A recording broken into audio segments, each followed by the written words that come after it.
السلام علیکم۔ ایک دفعہ کا ذکر ہے کہ ایک جنگل میں ایک خطرناک شیر رہتا تھا جس کی بڑی بڑی آوازیں تھی، جس کی آواز سے پورا جنگل میں سارے دوسرے جانور ڈرتے تھے۔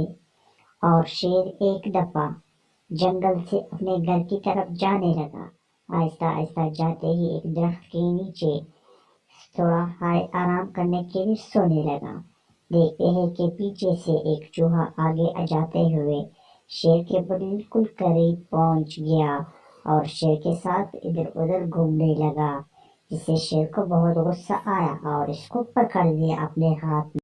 چوہا بولا، مجھے چھوڑ دو، میں دوبارہ آپ کے پاس نہیں آؤں گا، جس سے شیر میں اس پر بہت ترس آیا اور اس کو چھوڑ دیا کہ ہو سکتا ہے میرے کام آ جائے۔ کچھ دن کے بعد چوہا دیکھتے ہیں کہ راستے پہ جا رہا ہے، دیکھتے دیکھتے کہ دیکھ لیا کہ ایک شیر، وہی شیر وہ بالکل ایک جال میں پھنسا ہوا ہے۔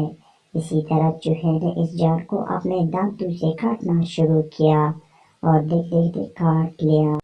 اسی طرح دونوں آپس میں بڑے گہرے دوست بن گئے۔